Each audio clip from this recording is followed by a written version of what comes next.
딱 반발 더 깊게 들어가는 뉴스 프레스룸입니다. 개도 기쁨의 눈물을 흘린다는 사실 알고 계셨나요? 다만 개는 슬플 때보단 기쁠 때 눈물을 더 많이 흘린다고 하는데요. 우리 집 개가 자주 눈물을 흘리면 뭐 안 좋은가라는 걱정보단 우리 집 개가 잘 살고 있나 보다, 기쁜가 보다라고 생각하셔도 될 것 같습니다. 프레스룸 지금 시작합니다. 국민의힘 이준석 전 대표가 법원에 낸 자필 탄원서의 내용이 알려지면서 정치권에 큰 파장이 일고 있습니다. 윤석열 대통령을 절대자, 신군부에 비유하면서 상당한 후폭풍이 예상되는데요. 이 소식 잠시 후 전해드립니다. 이재명 의원의 배우자 김혜경 씨가 법인카드 유용 의혹에 대한 조사를 받기 위해 조금 전 경찰에 출석했습니다. 막바지에 이른 민주당 전당대회 소식까지 잠시 후 전해드립니다.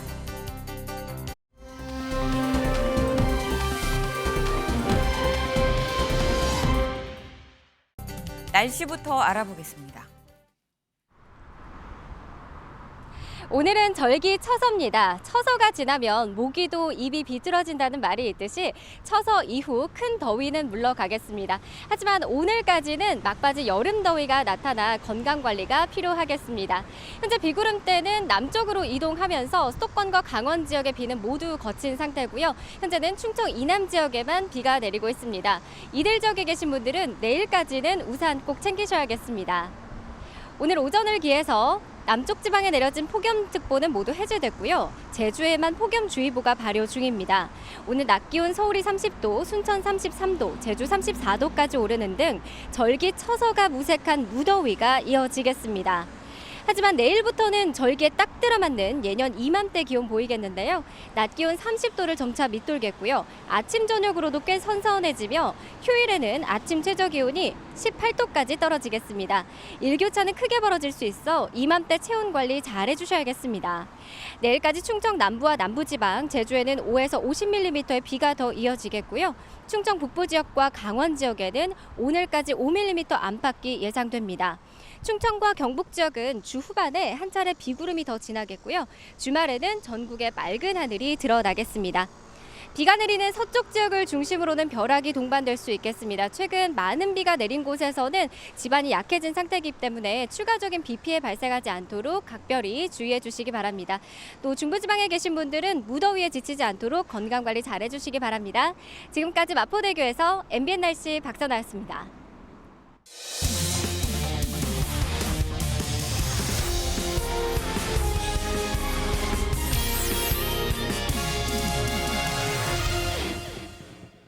네, 즐거운 큐시투의 시간입니다. 오늘의 첫 번째 소식 김현 기자가 준비했죠? 네, 그렇습니다. 첫 번째 아이템, 윤석열 대통령 장관 신속 발표, 본격 쇄신 드라이브입니다. 네. 처음 현재 지금 교육부, 복지부 장관 인선이 지금 좀 늦춰지고 있지 않습니까? 네. 윤석열 대통령 오늘 출근길에서 이와 관련된 입장을 밝혔습니다. 이 장관 후보자 잇따라 좀 낙마를 한 만큼 윤석열 대통령 열심히 찾고 있으면서도 네. 검증도 동시에 열심히 하고 있다. 이렇게 신속하면서도 신중한 입장을 동시에 내보였는데요. 윤석열 대통령의 오늘 출근길 발언 직접 들어보겠습니다.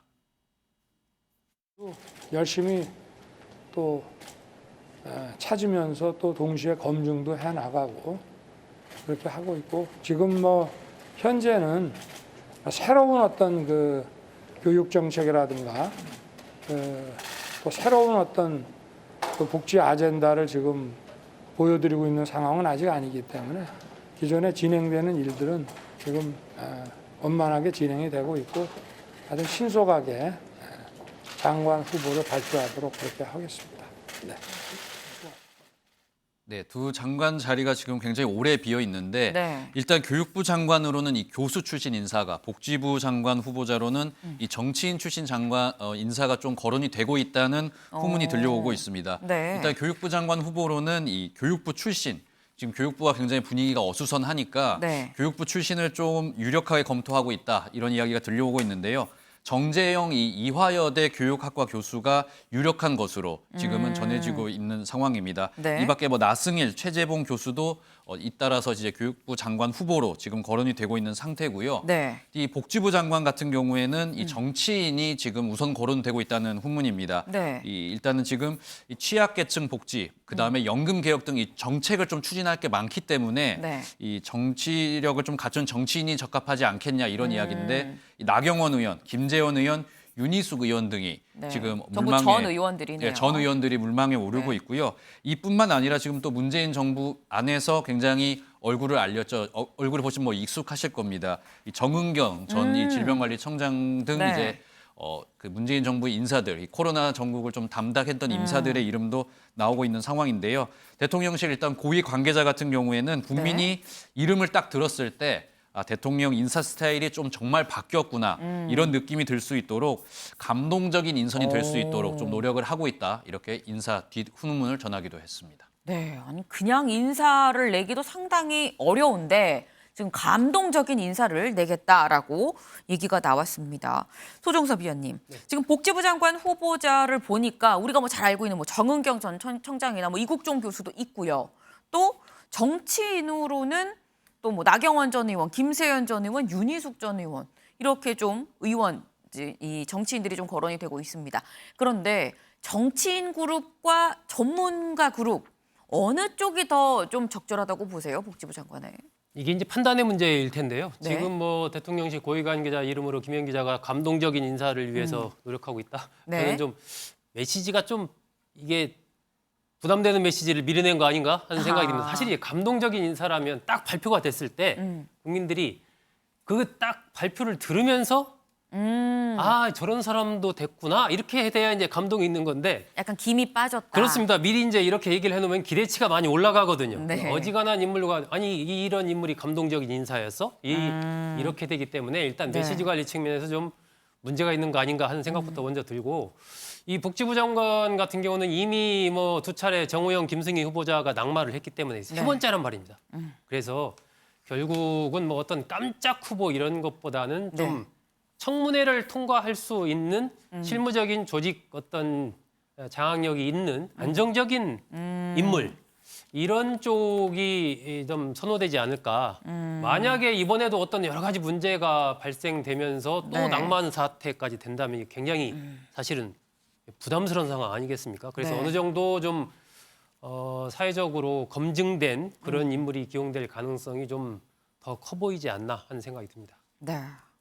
그러니까 지금 이 감동적인 인선이 중요한 게 아니라 일단 청문회를 좀 통과할 수 있는 안정적인 이 사람을 좀 지명을 해야 되지 않겠느냐라는 말씀을 주신 것 같습니다.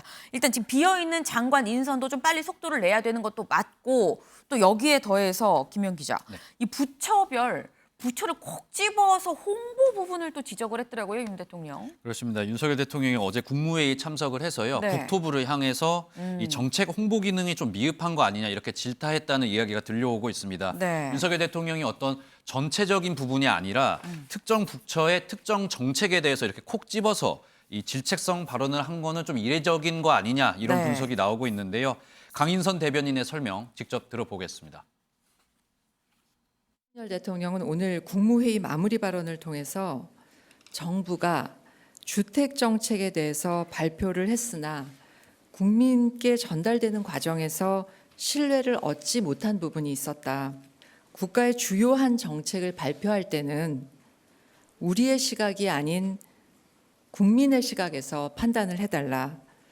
정책을 언제 발표하느냐보다 국민께 잘 전달되도록 하는 것이 중요하다. 그렇게 강조를 했습니다.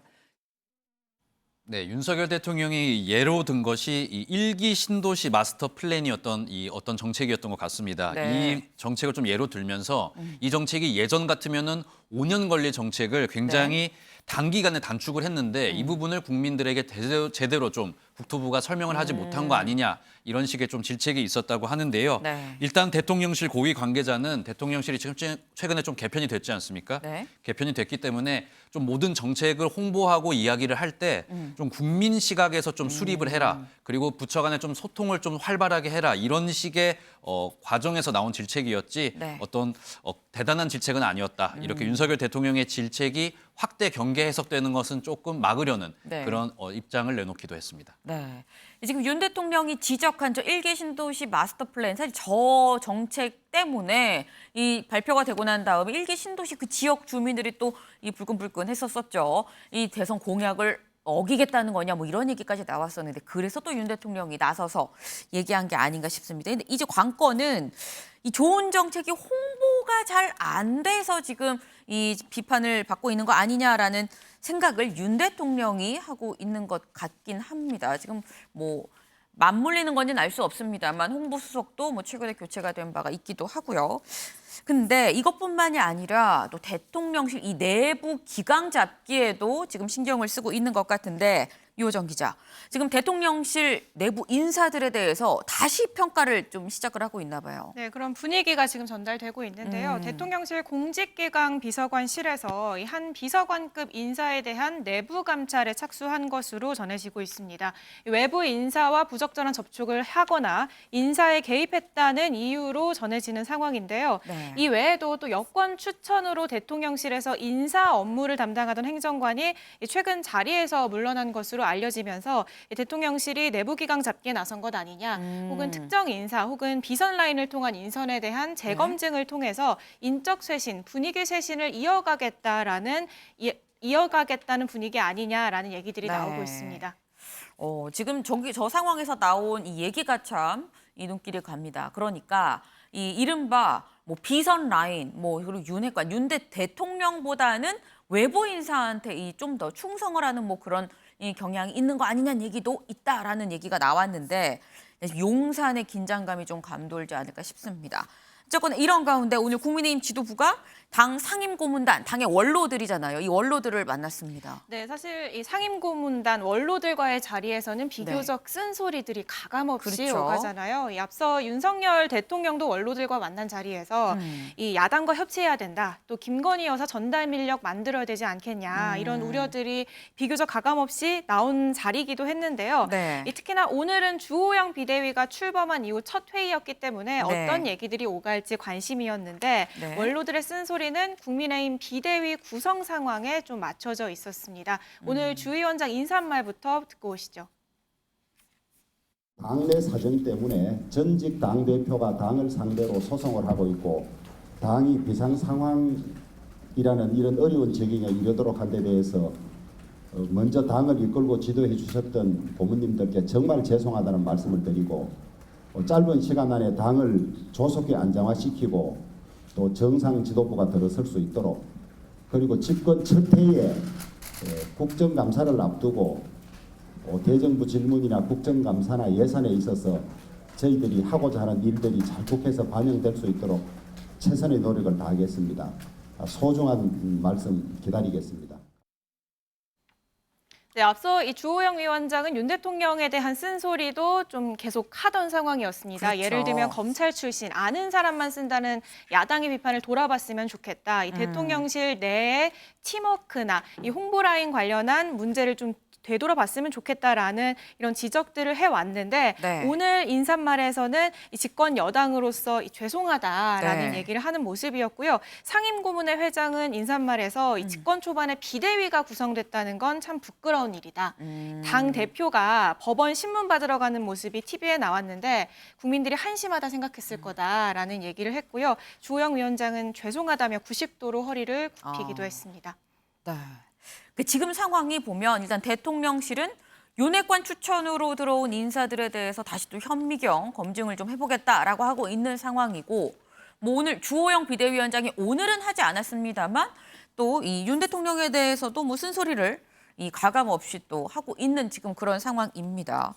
그런데 이런 가운데 좀 주목되는 보도가 하나 있었습니다.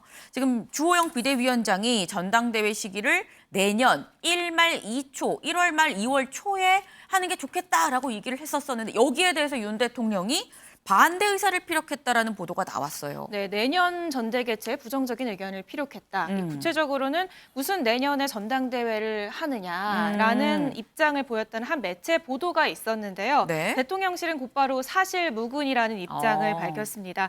이 김은혜 홍보수석은 윤 대통령이 이런 언급을 한 적이 없다라면서 네. 당의 일정은 국회의원과 당원의 중지를 모아 결정해야 한다는 소신을 갖고 있다며 해당 보도에 선을 그었습니다. 네, 윤경호 위원님. 일단 윤 대통령이 전당대회 시기에 대해서 언급한 바가 전혀 없다. 사실 무근이다라는 게 이 대통령실의 얘기긴 한데 일단 지금 전반적인 상황을 봤을 때 대통령실이랑 당이 좀 적정거리를 두려는 거 아닐까 하는 모습이 보입니다. 어떻게 보셨어요? 뭐 당연히 그래야 되지 않겠어요? 지난번 100일 기자회견에서조차 네. 그때 가장 현안이 지금보다 더 뜨거웠던 게 이준석 전 대표 문제였잖아요.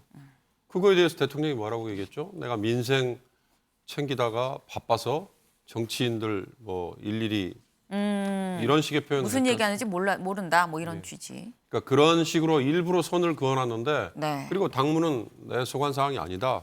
이런 입장을 계속 밝혀왔는데 네. 만약에 저런 식의 얘기를 한다면 이준석 당원권 정지 이 상태가 네. 풀리기 전에 빨리 당대표 새로 뽑아야 되지 않느냐 이런 강력한 주문이 되는 셈이기 때문에 네. 그건 지금까지 했던 얘기와 완전히 앞뒤가 안 맞는 꼴이 되는 거겠죠. 네. 그렇다면 이거 뭐 정말 겉다르고 속다른 거냐 이런 또 공격에 시달리니까 저는 김은혜 새 홍보수석이 가고 나서 지금 오늘 저렇게 사실무근이라고 본인이 얼굴까지 내세워서 부인을 한 거. 네. 이 자체도 변화 중에 하나다. 그러니까 이 사안은 정무수석 소관이라고 아마 봤을 수도 있을 거예요. 네. 그렇다면 무슨 뭐 핵심 관계자나 고위 관계자라는 이름으로 아마 익명으로 부인을 했을 텐데 이번에는 네. 그러지 않았잖아요. 아예 실명으로 그것도 네. 김은혜 홍보수석이 나서서 얘기를 했어요. 대통령의 메시지 관리가 바로 이런 거거든요. 그러니까 여론이 어떻게 가는지를 한번 떠보자라는 생각이었다면 아마 NCND 흔히 말하는 부인도 긍정도 안 한다든지 네. 아니면 이렇게 강력한 사실무근이라는 표현을 쓰지 않았을 거예요. 네. 그러나 이 건에 대해서는 그렇게 확실한 입장, 선을 확실히 그었고 아마 다른 사안도 이렇게 나오지 않을까. 그런 점이 대통령의 메시지 관리가 조금씩 되고 있는 거다. 그런 생각이 듭니다. 네, 지금 이 대통령 메시지 관리가 오히려 좀 잘 되고 있는 상황이다. 지금 제대로 좀 돌아가는 것 같다라는 말씀을 주셨습니다.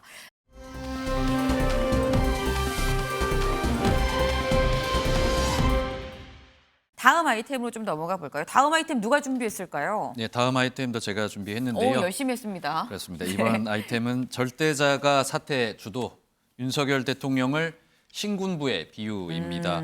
오늘 한 매체 보도 통해서 이준석 전 대표 이 법원에 제출한 자필 탄원서의 내용이 지금 공유가 되고 있습니다. 네. 온라인에 지금 떠돌고 있는 상황인데요. 네. 일단 이준석 대표의 이 전 대표의 자필로 작성이 된 것으로 보이는데 내용이 조금 충격적입니다. 윤석열 네. 대통령을 저건가 절대자 봐요. 그렇습니다. 저희도 이제 저희 제작진도 이 한간에 떠도는 이 저 자필 네. 탄원서 내용을 좀 입수를 했는데요. 네. 일단 내용을 좀 살펴보면은 대통령을 일단 절대자로 표현을 하면서요. 네. 이 비대위 전환 사태를 주도했다고 표현을 해놨습니다. 그러면서 지금 사법부에 의해서 이 상황이 바로잡아지지 않으면 예전에 이 비상계엄을 확대 선포했던 1980년대 이 신군부처럼 네. 이번 비상 상황에도 윤석열 대통령이 선포권을 더욱 적극 행사할 거다. 이렇게 지금 이야기를 했고요. 네. 윤석열 대통령을 이렇게 신군부로 표현하면서 더욱더 좀 충격적인 내용 하나가 이 사퇴를 종용받았다. 이런 내용도 굉장히 구체적으로 지금 탄원서에는 적혀 있는 상황입니다. 네. 일단 내용도 저희가 짧게 설명을 드리면 올해 6월에 지방선거가 끝나고 네. 이 절대자와 가까운 사람으로부터 당대표직을 12월 안에 그만두고 나면은 네. 경찰 수사도 정리를 하고 윤리위 징계 절차도 잘 마무리를 해서 대통령 특사로 좀 해외를 좀 다녀올 수 있도록 이렇게 중재하겠다는 제안을 받은 적이 있다. 네. 이 사실상 윤석열 대통령 측근으로부터 사퇴를 종용받았다 이런 내용이 지금 담겨 있는 상황입니다. 네.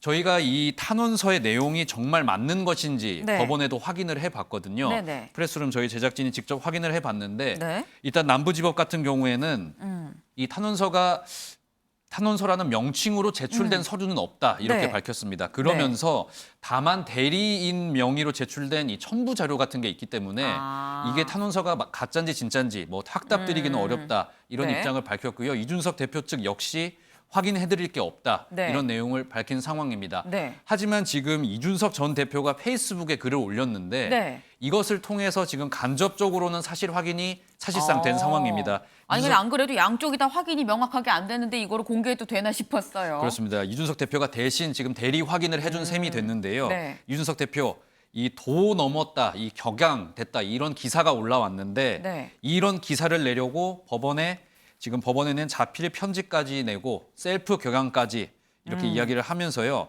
지금 이렇게 저쪽에 셀프 격양을 하는 거를 보니까 네. 가처분 결과에 대해서 굉장히 부담이 많이 되나 보다 이렇게 이야기를 하면서요. 사실상 본인이 쓴 것이 맞다는 어떤 그런 내용의 확인을 좀 대신하기도 했습니다. 아니 근데 일단 뭐 나는 아닌데 저쪽에서 유출을 했다라는 취지로 보입니다. 그렇습니다. 그리고 또 셀프 격앙을 했다. 국민의힘이 유출하고 뭐 그쪽에서 뭐 격앙했다라는 얘기인 것 같은데 요거 좀 자세히 얘기 좀 해주시죠. 그렇습니다. 이준석 전 대표 입장에서는 네. 이 국민의힘이 자신의 자필 이 탄원서를 유출했다 이렇게 주장을 하는 것 같습니다. 그러면서 왜냐하면 이 탄원서가 유출이 되자마자 네. 이 탄원서의 내용을 굉장히 비판하는 기사들이 쏟아졌거든요. 네. 일부 국민의힘 의원들이 지금 대통령을 신군부에 비유를 하고 이거는 정치적인 도를 넘어선 거 아니냐. 네. 지금 윤리위 추가 징계를 이준석 대표를 해야 된다. 이런 네. 내용의 불편한 반응을 좀 일시적으로 즉각적으로 내놓은 상황입니다. 네. 이준석 대표 입장에서는 이 상황을 두고 자신들이 유출을 해놓고 자신들이 지금 격앙을 하고 있는 거다. 그 얘기군요. 그렇습니다. 셀프 유출, 셀프 격앙 이렇게 표현을 하면서 이런 행동의 책임을 지금 전가하는 모습을 보여주고 있습니다. 일단 이준석 전 대표가 저 탄원서를 쓴 게 맞다는 취지로 좀 간접 확인을 이 페이스북 글을 통해서 했기 때문에 탄원서 내용을 좀 짚어봐야 될 것 같은데 일단 절대자는 윤 대통령을 좀 얘기를 하는 것 같은데 근데 이 지금 얘기가 연내에 당 대표직에 물러나면 경찰 수사도 잘 정리를 하고 특사에 보내주겠다 이 내용이 사실 굉장히 좀 이 중요한 포인트가 아닐까 싶습니다. 이런 얘기를 전한 사람이 언뜻 생각이 나는 게 최근에 두 사람 만났냐라고 기자들이 물어봤을 때 확인해 드릴 수 없다라고 얘기했었던 사람이 있잖아요. 그렇습니다. 이 공식적으로는 주호영 비대위원장이 이준석 네. 대표와 최근에 접촉한 인물이기 때문에 네. 이 이야기를 좀 전달한 사람이 주호영 비대위원장 아닌가 하는 분석이 이어졌는데요. 네. 일단 주호영 비대위원장은 언급하기 전혀 모르겠다고 이야기를 하면서요. 자신이 언급하기에는 좀 적절하지 않다 이런 입장을 내비쳤습니다. 주호영 비대위원장 목소리 직접 들어보겠습니다. 운영하면서 자신에게 대표직을 사퇴하면은 윤리 절차를 해소해주겠다 이런 식의 제안이 있었다고 하는데 어떻게 생각하세요? 저는 그 점에 대해서 사실관계를 모르기 때문에 제가 언급하는 것은 적절하지 않은 것 같습니다. 탄원서에 위원장님의 이름이 거론되면서 법원의 건의에 부정한다라고 했습니다. 이거에 대해서 이준석 대표가 독재자가 된 것 같아요. 본인 생각으로 전부 재단하고 그러는데 언론이 가처분에 대해서 어떻게 생각하느냐 한 데 대한 제 대답이었습니다. 우리 법률지원단 검토 보고와 내 그거에 비춰보니까 우리 절차에 하자가 없다. 기각될 걸로 믿는다. 이게 무슨 법원의 건의에 대한 도전입니까? 네, 주호영 비대위원장은 이런 제안이 있었느냐에 대해서도 사실관계를 전혀 모른다 이렇게 네. 이야기를 했고요. 언급하는 것도 적절하지 않다 답을 하면서 오히려 지금 이준석 대표가 자신의 생각만으로 지금 계속 이야기를 하는데 네. 이 모습이 오히려 독재자 같다 이렇게 선을 긋는 모습을 보였습니다. 네, 수종섭 위원님. 네. 지금 이 탄원서 안에 있는 내용 당대표직에 물러나면 경찰 수사 또 윤리위 징계를 좀 잘 정리하고 특사를 보내주겠다라는 제안을 했다는데 이 얘기는 그럼 뭐 윤리위 징계도 그리고 경찰 수사도 뭐 윤핵관 혹은 뭐 여기서 절대자라고 표현한 윤 대통령이 뭐 어떻게 좌지우지 할 수 있다, 영향을 미칠 수 있다라는 거 아니겠습니까? 그렇다고 한다면? 일단 이 탄원서 내용이 이제 이준석 전 대표 현재로서는 주장이라고 봐야죠. 네. 정확하게 주장입니다. 검증된, 그렇죠. 어떤 본인의 여러 가지 부분에 대한 재판부에 대한 일종의 호소 네. 측면에서 쓴 것이기 때문에 정확하게 그 당시에 그럼 얘기를 한 주체가 누구인지 그리고 그 사람이 이야기를 한 것이 저 얘기를 했다고 하더라도 그 당시의 분위기라든지 상황이라든지 이런 것 속에서 그냥 이제 우리가 아다르고 어다르다 얘기하듯이 네. 정확하게 뭐 내가 힘을 행사해서 그렇게 확실하게 해주겠다 이렇게 얘기를 한 것인지 아니면 뭐 대표께서 이렇게 해주시면 뭐 이럴 수도 있지 않겠습니까? 어떤 뭐냐 네. 본인의 희망사항을 또 얘기한 건지 네. 이 상황에 따라서 사실 굉장히 다양한 해석이 될 수 있는 그런 부분이거든요. 현재 상황에서는 저 이준석 대표의 얘기도 마찬가지고 저 탄원서가 공개된 배경을 둘러싼 것도 마찬가지고 전체적으로 지금 국민의힘 여권 내부에서의 그 이른바 주도권 다툼 네. 이것이 굉장히 치열하게 지금 펼쳐지고 있다라는 것을 보여주는 하나의 그러한 반증이다 네. 정도로 봐야지 저 상황 자체 하나하나에 이제 어떤 굉장한 의미 부여를 하고 그걸 실제화해서 얘기를 하는 것은 아직은 저는 좀 섣부르다. 조금 더 그것이 정확한 진실과 내막이 무엇인지를 파악하기 위해서는 근거가 더 보충이 돼야 되는데 현재로서는 상황을 자신에게 유리하게 만들기 위한 양측의 여러 가지 다양한 움직임이 지금 펼쳐지고 있다. 왜 이 시점에서 저 탄원서가 나왔겠습니까? 그냥 나온 것이 아니거든요. 네. 반드시 정치적인 맥락이 있는 것인데 그것을 이 전 대표 측에서 움직인 것인지 아니면 이 전 대표 주장대로 이른바 윤핵관 측에서 움직인 것인지 현재로서는 알 수가 없는 거죠. 근데 정말 말씀처럼 그 내용이 만약에 사실이라 그러면 굉장히 어떻게 보면은 중대한 사안이 될 수 있는 거기 때문에 이걸 말씀처럼 섣부르게 이거를 얘기를 하는 건 되게 위험한 거 아닌가요? 그러니까 그 사람이 이제 뭐 누구인지에 따라서 다양한 추측이 나올 수가 있겠지만 정말 개인적인 측면에서의 어떤 바람, 이전 대표 이렇게 해주면 열심히 이렇게 하겠다라고 얘기를 한 건지 아니면 정확하게 그것이 뭐 어떤 이 더 위에 이른바 절대자라고 칭한 이런 뭐 대통령과의 관계 속에서 그 가까운 인물이 얘기를 한 것인지 네. 그리고 현재 우리 시스템상 사실 이게 뭐 어떤 한 사람이 움직여가지고 경찰 수사라든지 윤리 뭐 전부를 이렇게 무력화한다는 게 이게 지금 현실적으로 가능하겠습니까? 그것보다는 그 막후에서 여러 가지 이제 회유와 그러한 것들이 있었다라는 것을 보여준 정황은 될 수 있겠죠. 현실성 네. 여부와 관계없이 설득하려는. 그만큼 이른바 윤핵관 그룹을 중심으로 한 축에서 이 전 대표의 대표직 사퇴 이 부분에 대한 다양한 시도들이 실질적으로 물밑에서 있었구나 정도는 볼 수 있지만 그렇기 때문에 뭐 경찰 수사 등등을 다 완전히 이 어떤 대통령 윤핵관 그룹에서 완전히 없던 일로 해줄 수도 있다라고 글쎄요. 지금 우리 시대가 그게 가능할까요? 실제로?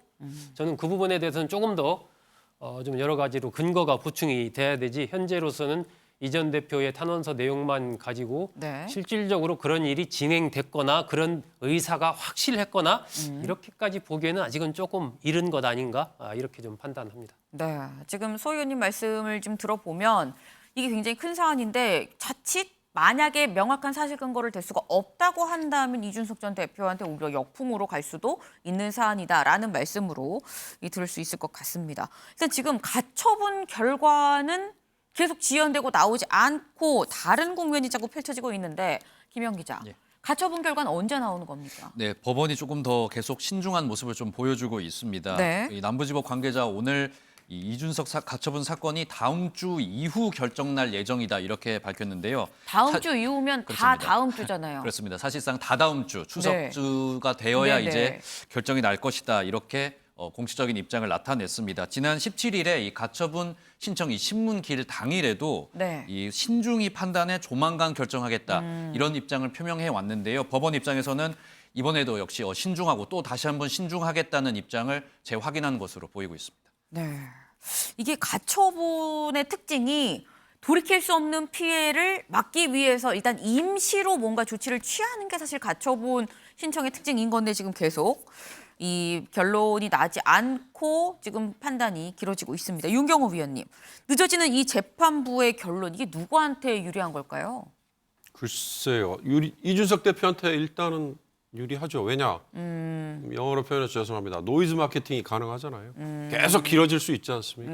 네. 그러니까 이 가처분 신청이라는 게 방금 앵커가 너무나 명료하게 잘 정리를 했는데 이준석이라는 국민의힘 당대표의 권한 행사가 안 됨으로써 네. 해임이 됨으로써 돌이킬 수 없는 뭐 사태가 빚어지는 어디냐? 국민의힘이다.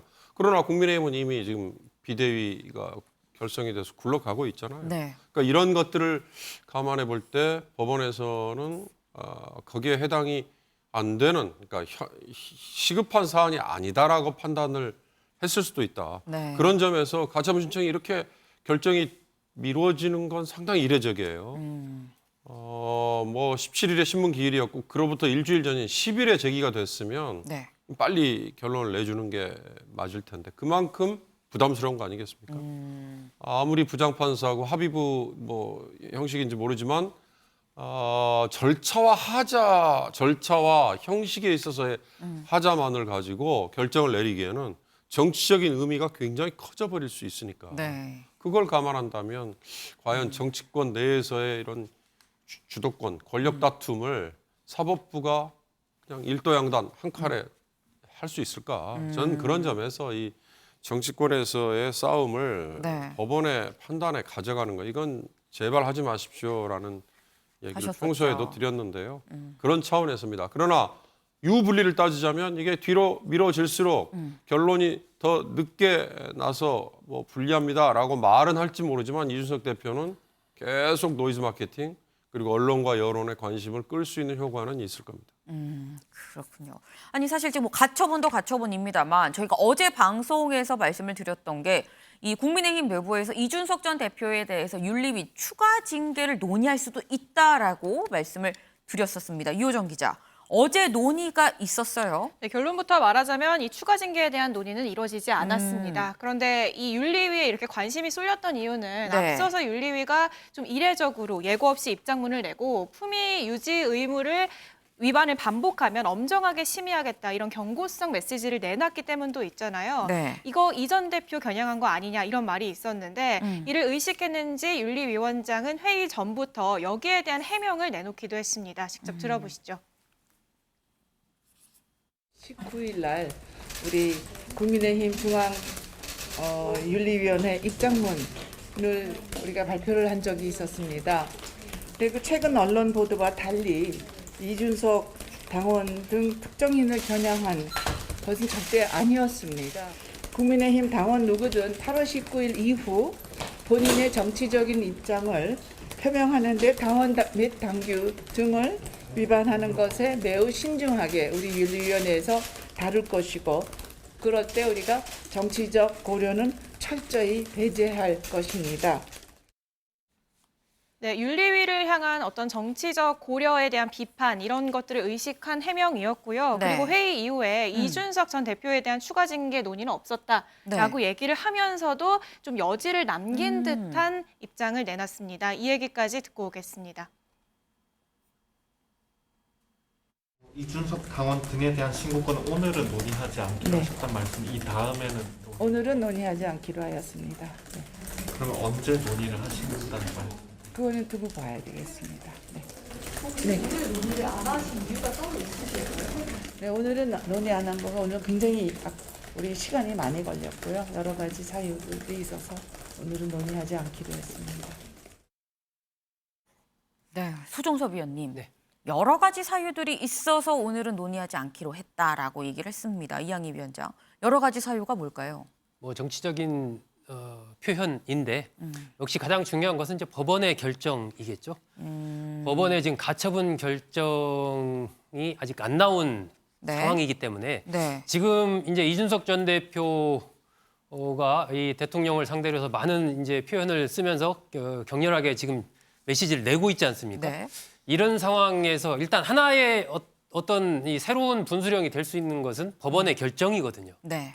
그 결정이 나오지 않은 상황에서 윤리위에서 추가적인 어떤 부분을 조치를 할 경우는 이게 현재의 갈등 국면에다 계속해서 이제 기름을 들이붓는 이런 부분이기 때문에 네. 부담이 있는 거죠. 그래서 일단 오늘은 논의하지 않기로 했다라는 부분은 좀 더 시간을 두고 상황을 보면서 이 문제를 논의할지 안 할지를 좀 보겠다라는 네. 얘기고 그 핵심적인 부분은 법원의 가처분 결정이 아마 나온 이후에 네. 어떤 결정이 나오든 아마 그 이후에 이 문제가 윤리 차원에서 다시 논의가 되지 않을까 이렇게 좀 판단이 됩니다. 네. 지금 이 윤리위를 보면 일단 이준석 전 대표에 대해서 일단은 논의를 하지 않았다. 여러 가지 사유로 논의하지 않았다고 얘기를 하고 또 이 전에 냈었던 입장문도 이준석 전 대표를 겨냥한 게 아니었다라고 얘기를 하고 있습니다. 일단 이준석 전 대표에 대해서 약간 한 발 물러서서 좀 숨 고르기를 하고 있는 거 아닐까 하는 생각이 드는데 이준석 전 대표는 이런 윤리위에 대해서 뭐라고 얘기를 안 했을까요? 네, 이 전 대표는 정치는 말로 하는 건데 네. 윤리위가 이 표현을 규제하겠다라고 하는 것이라며 반발을 했습니다. 이 전 대표를 직접 겨냥한 건 아니다. 당원 모두에게 해당되는 말이다라는 입장에 대한 반응은 아직이지만 네. 일단 기본적으로 윤리위가 이런 언행을 경고하는 것에 대해 비판적인 입장을 취하고 있습니다. 이 지적할 땐 불편한 언어를 쓸 수밖에 없다. 네. 혹은 뭐 동물 관련 사자성어는 다 쓰지 말라는 소리냐. 자신은 막말로 논란이 된 적은 없다. 이런 반발을 하고 있고요. 네. 만약에 윤리위가 추가 징계 논의를 하게 될 경우 지금보다 대응 수위가 높아질 것으로 보입니다. 지금도 높은데 지금보다 더 높아질 수 있을 것 같다는 얘기입니다. 이준석 전 대표가 지금 거의 뭐 거침없이 돌진하고 있는 상황 아니에요? 네, 맞습니다. 어제는 MBN 판도라에 출연을 해서 네. 당 대표로 복귀할 수 있는 길을 열어주겠다라고 하면 어떻겠냐라는 질문을 받았는데요. 네. 여기에 이런 답변을 했습니다. 들어보시죠.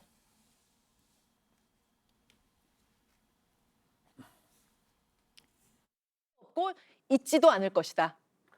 아니, 그러니까 뭘 제시할지 모르겠어요. 뭘 제시하면 됩니까?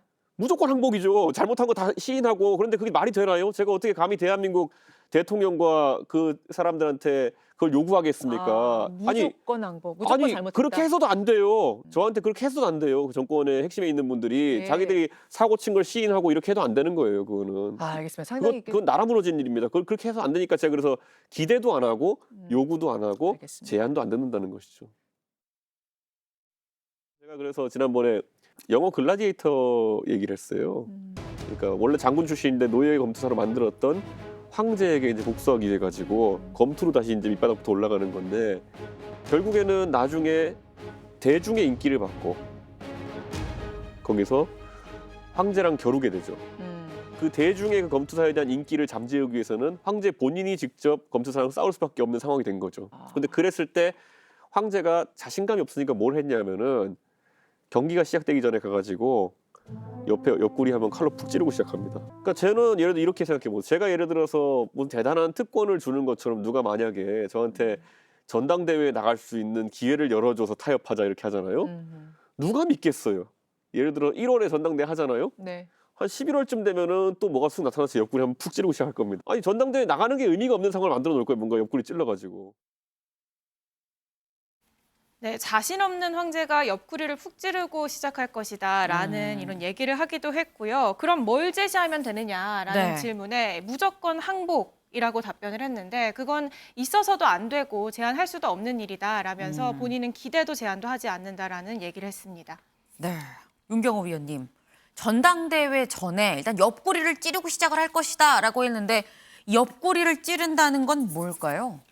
당내 카드로는 윤리위에서의 추가 징계 가능하겠죠. 아까 네. 품위 유지라는 표현 썼잖아요. 자꾸 저렇게 대통령 뭐 공격하고 그다음에 네.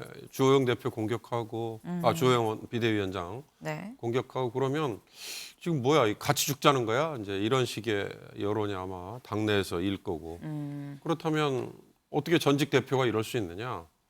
아예 뭐 제명을 추진한다든지 아니면 기타 등등의 출당 권유를 한다든지 뭐 이런 식의 아마 추가 징계 이게 당내 카드일 거고 네. 당외 카드는 이준석 대표에게 끊임없이 아직 걸려 있는 경찰 수사. 이 징계와 관련해서 네. 처음에 시작이 됐던 접대, 성상납, 성상납 뭐 여러 가지 뭐 2013년, 네. 14년 오래전 일이긴 하지만 증거가 있니 없니 뭐 기소가 가능할 거다 안 할 거다 말이 많은데 그게 안 될 것 같으면 나중에 뭐 또 다른 어느 세력과 서로 주고받았던 공격 방어를 가지고 무고로 뭐 아마 기소할 거다 이런 얘기들도 한동안 돌았지 않았어요? 네. 그러니까 밖에서는 그런 식의 카드가 있을 수 있겠지만 그런 카드는 정말 너무나 추잡하고 어떻게 보면 외부를 동원해서 지금 내부를 치려고 하는 거기 때문에 그거는 역풍이 상당히 불 수가 있죠. 이준석 대표는 그런 점에서 저렇게 기회 될 때마다 언론에 그런 방어막을 미리 네. 정해놓는 거 아닐까 싶은데요. 네. 그러게 모르겠습니다. 대중들은 이런 싸움에 굉장히 관심이 있을지 모르겠어요. 그러나 집권 여당의 일인데 굉장히 한심하다. 가능한 짧게 끝나는 게 좋을 것 같다는 생각이 듭니다.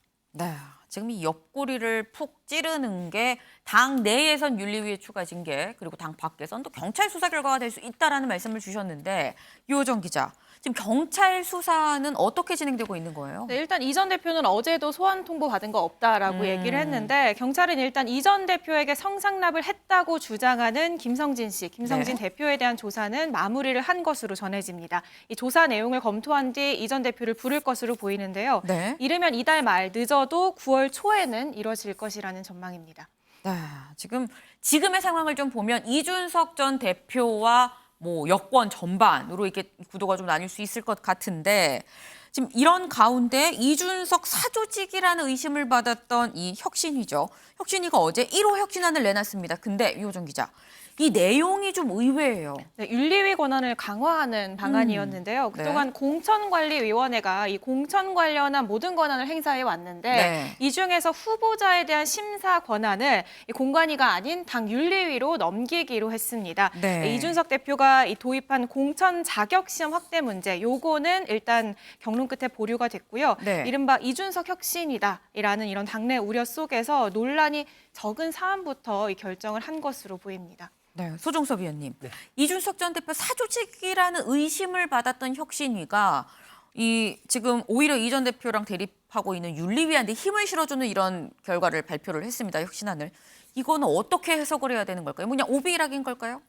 지금 상황과 뭐 직접적인 관련은 없다고 봐야죠. 현재 윤리위에서 이준석 전 대표에 대한 징계를 하는 상황과 이번에 발표된 부분은 직접 관련은 없다. 네. 그러니까 혁신위 발표는 이제 공천 개혁과 관련된 그런 부분이고 그와 네. 관련돼서 논쟁이 뭐 다양한 공천이라는 게 뭐 의원들이든 출마하려는 사람들로서는 네. 굉장히 중요한 문제이기 때문에 논란이 될 수 있는 부분 중에서 좀 그나마 좀 논란이 덜 생길 수 있는 부분을 중심으로 발표를 했기 때문에 이번 사안과 바로 연동해서 보는 것은 좀 아닌 것 같습니다. 네, 이 연동될 사안은 아니다라는 말씀을 주셨습니다.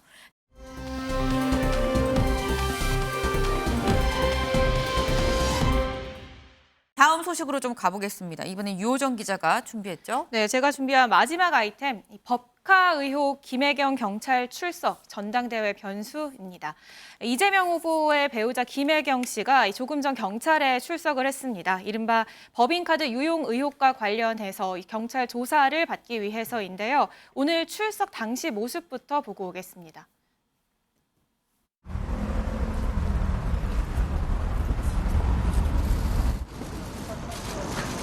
게스에게 법인카드 사적 사용 지시하셨습니까? 혐의 부인하시는 겁니까? 지난번 사고에 당해서 책임질 부분이 있으면 지겠다 하셨습니다. 어떤 부분 말씀이십니까? 경성대 배우자 모임의 법인카드 사용 몰랐다고 했는데 사실입니까? 이재명 의원도 정말 몰랐습니다. 대리 처방 의혹 여전히 무관하다 보십니까?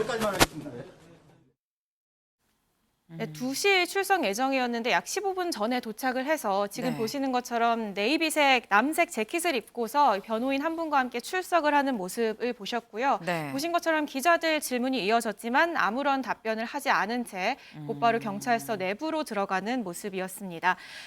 뭐 사적 심부름의 경기도 공무원을 동원한 혐의, 또 법인카드를 사적으로 유용했다라는 네. 의혹들을 받고 있고요. 이런 의혹들에 대한 조사가 오늘 이뤄질 것으로 보이는데요. 네. 앞서 이 김혜경 씨는 지난 올해 초에 이것과 관련해서 공과사를 구분하지 못했다라면서 사과 기자회견을 하기도 했습니다. 이 모습까지 보고 오겠습니다. 배우자로서 모든 점에 조심해야 하고 공과사의 구분을 분명히 해야 했는데 제가 많이 부족했습니다. 실체적인 진실이 밝혀질 때까지 최선을 다해서 협조를 하고 그리고 거기에 따라서 부분에 책임이 있다면 책임을 질 것입니다. 네, 혐의 중에 일부는 선거법 위반 적용이 될 수도 있다라는 얘기들이 나오기 때문에 네. 공소시효가 다음 달 9일로 만료가 되는 만큼 조사를 마치는 대로 수사 결과를 내놓을 것으로 전망이 됩니다. 아니 그런데 사실 사전에 김혜경 씨가 보통 경찰이 출석을 할 땐 뭐 며칠에 뭐 몇 시 출석합니다라는 게 보통 알려지거든요. 왜냐하면 주요 사건이기 때문에. 그런데 김혜경 씨는 좀 얘기가 안 나왔었던 것 같은데요. 네, 사실 게다가 이재명 의원 측에서는 보복 수사다라고 주장을 하고 있기 때문에 정치권에서 민감한 사건인 만큼 경찰에서도 이 소환 일정에 대한 보안을 좀 각별히 신경을 쓰는 분위기였거든요. 네. 그런데 최근 이재명 의원 측에서 네. 이 경찰의 출석 요구서를 받았다, 소환 일정을 조율하고 있다라는 사실을 먼저 공개하면서 선제 대응에 나섰습니다. 오늘도 마찬가지였는데요. 출석 1시간 전에 이재명 의원 SNS에 직접 출석 사실을 공개를 했습니다. 그 이후에 기자들도 이 경찰서로 몰려들었고요. 네. 출석 사실과 함께 법인카드 사용 지시한 적 없고 부당 사용 사실도 알지 못했다. 네. 그 여부 알지 못했는데 이렇게 소환 조사하는 거 유감스럽다라는 입장을 함께 밝혔습니다. 네. 근데 그런데 어쨌거나 이 김혜경 씨가 이 경찰에 이 출석을 하는 나오는 이런 모습이 공개되는 것만으로도 사실 지금 민주당 전당대회가 진행이 되고 있기 때문에 전당대회 이제 마지막 경선만 앞두고 있는데 영향을 받지 않을까 하는 생각도 듭니다. 만약에 전당대회 기간에 수사 결론이 나온다면 네. 그것에 대한 파장도 있을 것으로 보이는데요. 일단 민주당 지도부 우상호 위원장은 기소될 가능성은 없다고 본다, 이런 입장을 밝혔습니다. 듣고 오시죠.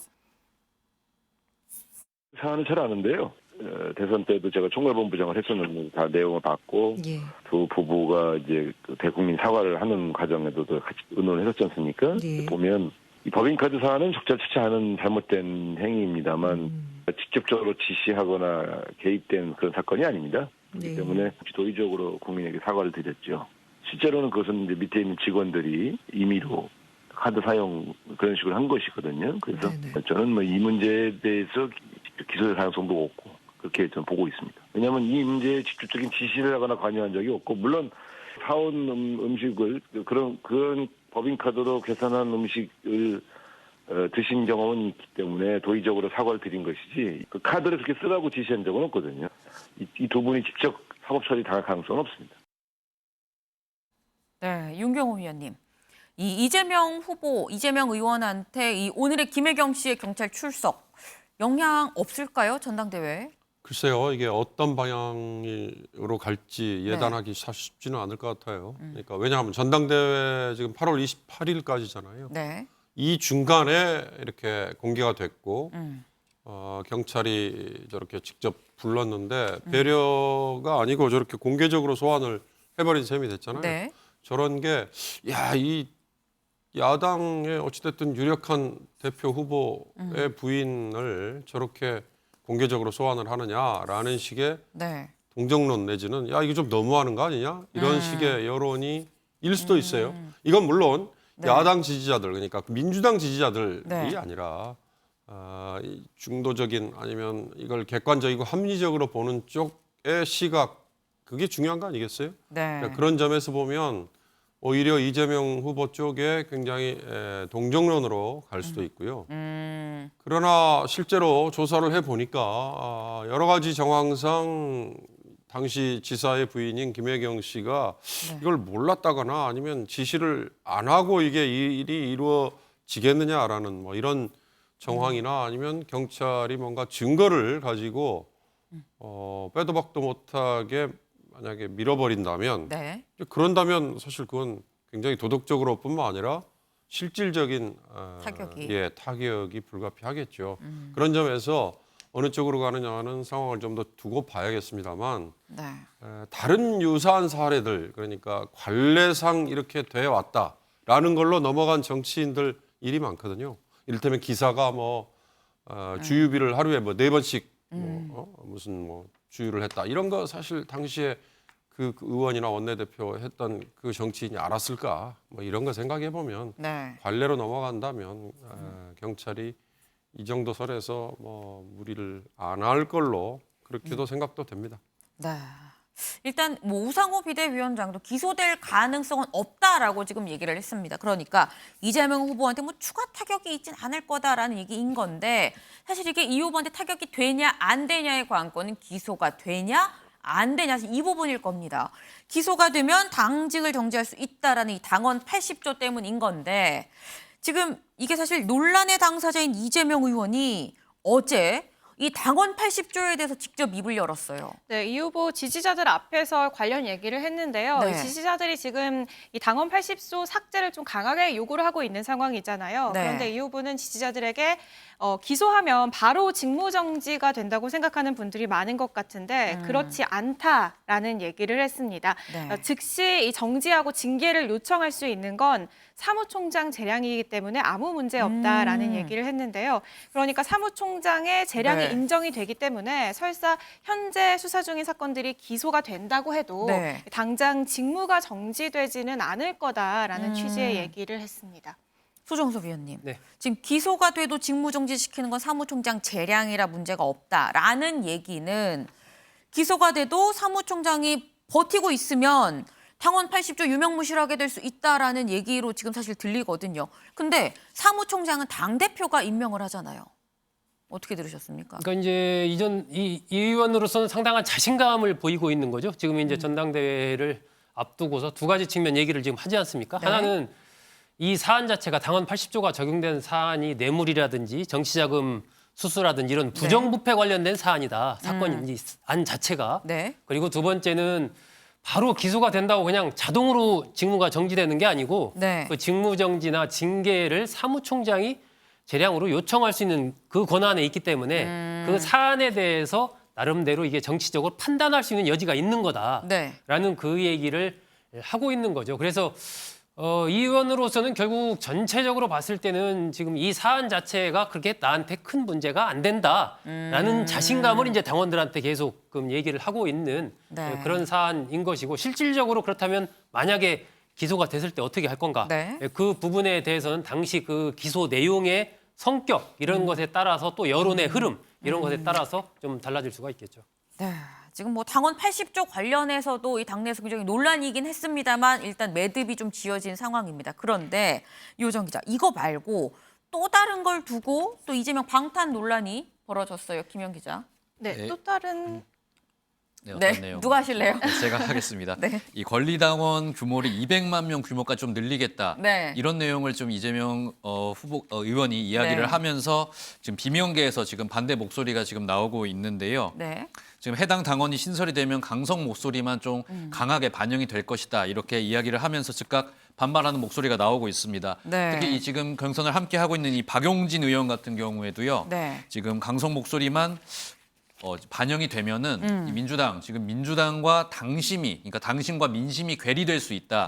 이렇게 이야기를 하면서 민주당이 아닌 이 개딸의 정당이 될까봐 무섭다. 이렇게 표현을 하기도 했고요. 조홍천 의원 같은 경우에도 네. 지금 이런 강성 당원의 목소리가 계속 반영이 된다면 민주당 어쩔 수 없이 강대강 구도로 갈 수밖에 없지 않냐 이야기를 하면서 이재명 의원이 이야기하고 있는 이 200만 명 규모까지 권리당원을 늘리는 네. 이 이야기에 대해서는 비명계에서는 지금 굉장히 반대하고 있는 상황입니다. 그렇군요. 오늘의 탑을 좀 정해보도록 하겠습니다. 이 오늘의 탑, 이준석 전 대표의 탄원서가 공개가 됐습니다. 근데 여기 사실 가처분 결과에만 쏠리던 이 관심, 이제 좀 다른 데로 이 눈길이 좀 쏠리는 상황인 건데 가처분 결과는 이번 주에도 안 나온다고 하는데 논란만 지금 커지고 있죠. 오늘의 탑은 절대자가 사퇴 주도, 윤 신군부의 비유로 결정하겠습니다.